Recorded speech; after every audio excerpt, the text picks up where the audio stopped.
नमस्कार मित्रों, आप सबका बहुत बहुत स्वागत है। जब भाइयों में बंटवारा हो जाता है, चाहे व्यापार को लेकर हो, घर प्रॉपर्टी को लेकर हो या धन संपदा को लेकर हो, तो इसके पीछे मुख्य भूमिका जो रहती है बुध की रहती है। वैसे दूसरे ग्रह भी इसमें अपनी भूमिका निभाते हैं, लेकिन बुध की भूमिका इसमें बहुत महत्वपूर्ण होती है कि बुध भाई के भी कारक हैं, विद्या के भी कारक हैं, ये व्यापार के भी कारक हैं। और यदि बुध तीसरे स्थान पर बैठे हैं तो लाल किताब कहती है कि तीसरा स्थान मंगल और बुध का घर है, और ऐसे में यदि बुध इस तीसरे घर में आ जाएं, बुध की मंगल के साथ शत्रुता है, तो ऐसे में बुध और अशुभ प्रभाव देने लगते हैं। क्योंकि जब मंगल और बुध और मंगल का मेल होता है तो वो शनि जैसा प्रभाव दिखाते हैं या फिर शनि ग्रह के रूप में माने जाते हैं। ऐसे में तीसरे स्थान का बुध कई अशुभ प्रभाव दिखाता है, क्योंकि तीसरे स्थान का बुध बहुत अशुभ माना गया है। ऐसे में भाई के साथ में मतभेद हो जाता है या भाई के कारण ही नुकसान उठाना पड़ता है।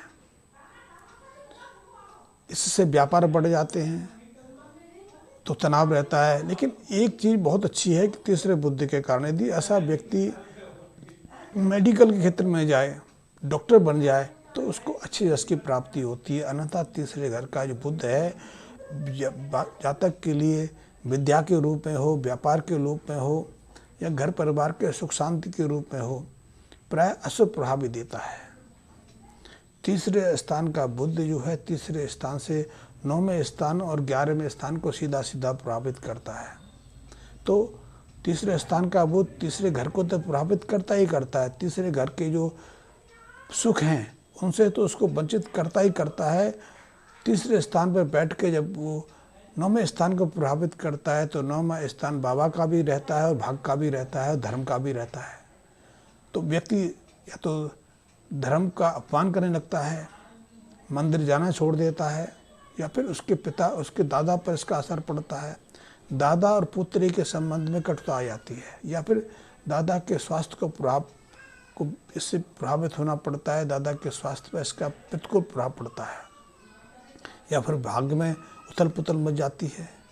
इसी के कारण शिक्षा अधूरी रह जाती है, शिक्षा का मूल्य उसके लिए कुछ नहीं बचता।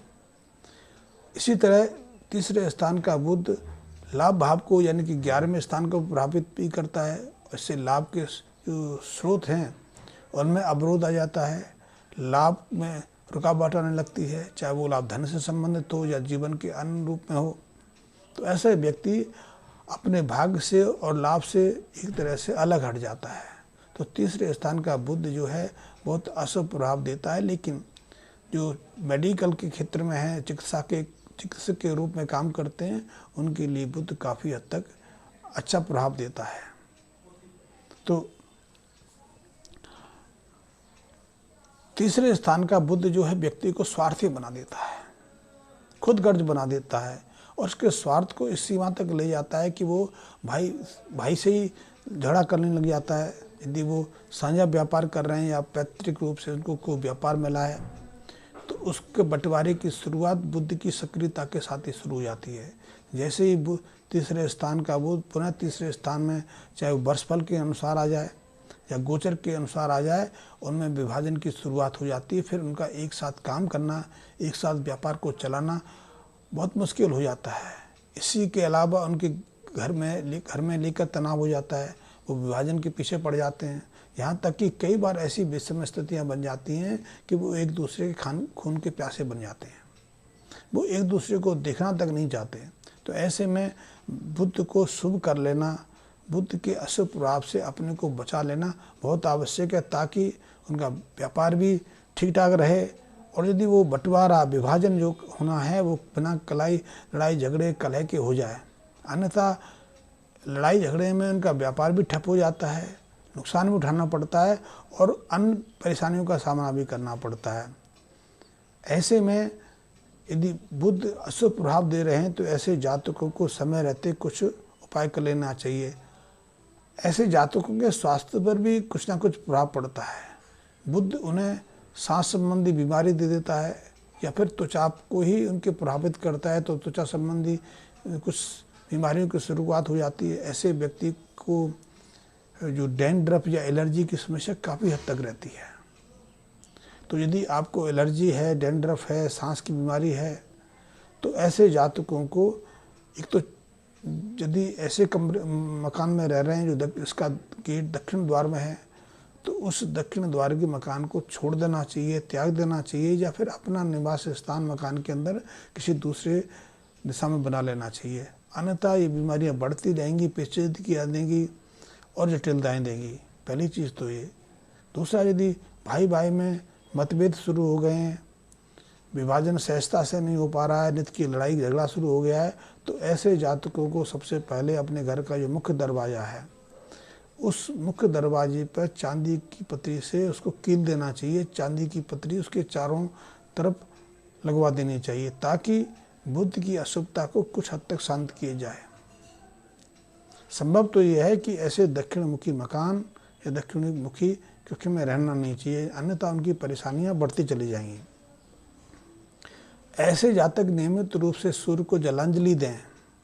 तांबे के पात्र में शुद्ध जल भर के, और चाहें तो उसमें थोड़े ऐसे दाने आप देसी शक्कर के डाल सकते हैं, चीनी की डाल सकते हैं, या गुड़ डाल सकते हैं, और वो आप यदि सूर्य को अर्पित करेंगे तो आपके लिए बहुत अनुकूल होगा। इससे आपकी मानसिक स्थिति भी रहेगी, घर परिवार में जो तनाव की, कलह की स्थिति है, मतभेद की स्थिति है, वो भी शांत होगी। और भाई के साथ यदि किसी तरह का संघर्ष शुरू हो गया है, किसी तरह की मुकदमेबाजी शुरू हो रही है, तो उसके शीघ्र सुलभ शांत हो जाने की संभावना बढ़ जाती है। तो आप ये उपाय कर सकते हैं। सूर्य को अर्घ देने की परंपरा को तो निरंतर रहें, इससे आपके स्वास्थ्य में वृद्धि रहती है, आपका शरीर सबल रहता है, आप में आलस का भाव नहीं आता, चिड़चिड़ापन की स्थिति नहीं बनती है। यदि आप मकान बनाने की शुरुआत करने वाले हैं और तीसरे घर का जो बुध है मकान में अड़चन भी खड़ा कर देता है। मकान को देखना में आया है कि ऐसा मकान कभी पूरी तरह से पूर्ण ही नहीं होता, वर्षों लग जाते हैं। मकान शुरू किया या कोई अड़चन आ सकती है, कोई रुकावट आ सकती है, तो मकान का काम सहजता से आगे नहीं बढ़ पाता है, पैसे की कमी हो जाती है, या फिर कोई विवाद शुरू हो जाता है। तो ऐसे में मकान आपका सहजता से, पूर्णता से बन सके, उसमें किसी तरह की रुकावट ना रहे, तो एक उपाय अवश्य करना चाहिए। वो उपाय है कि जैसे ही आप हर मकान की बनाने की नींव भरने की शुरुआत करें, तो सबसे पहले आपने ढाक के 7 पत्ते या 11 पत्ते लेकर उनको दूध से धो लें। अच्छे से दूध को धोएं। फिर जो जिस मकान की आप नींव खोद रहे हैं, उसकी नींव में आप ढक के उन 11 पत्तों को दूध से धो के दबा दें।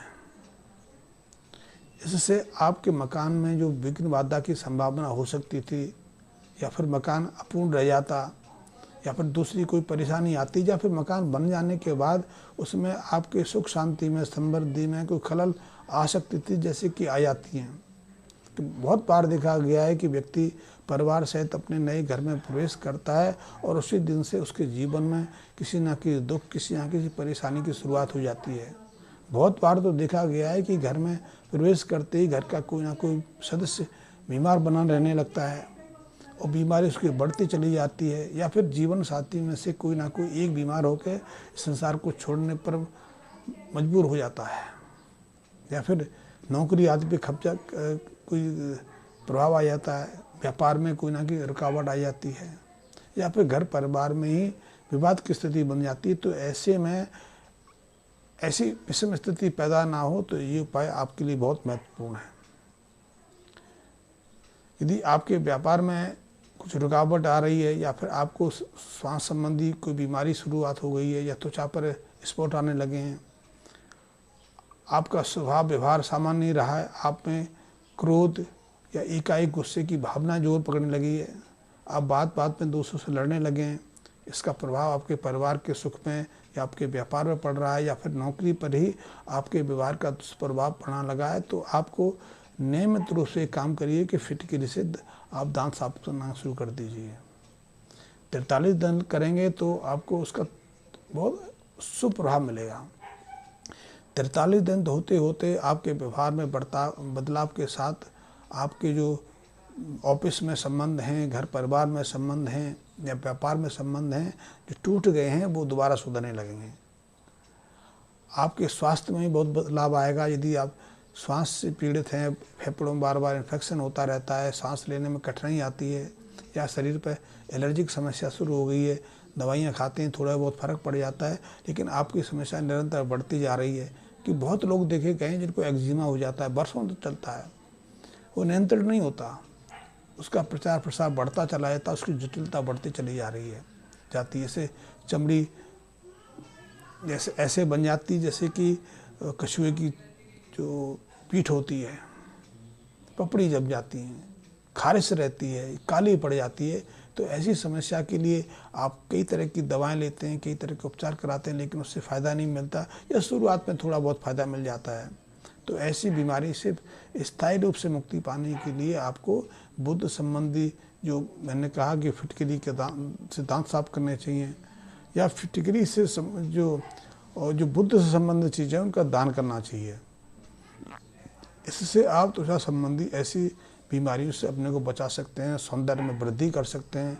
और एक्जिमा जैसी जटिल रोग हैं जिनका आधुनिक चिकित्सा में भी कोई इलाज नहीं है, और इसीलिए पूरी दुनिया में आपको यकीन नहीं होगा, पूरी दुनिया में कम से कम 15 से 18% ऐसे लोग हैं जो जिनके शरीर पर एक्जिमा के बड़े बड़े निशान हैं। वो कितनी दवाइयाँ सेवन खाते हैं, लगाते हैं, एस्टेरॉइड्स का वर्षों तक प्रयोग करते हैं, लेकिन उनको इस बीमारी से पूरी तरह से मुक्ति नहीं मिल पाती है।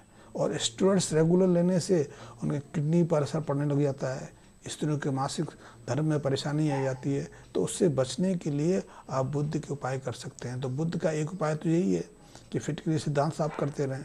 दूसरा उपाय है कि जो हरे रंग की मूंग की दाल होती है उसे पानी में भिगो के पक्षियों को खिलाते रहें।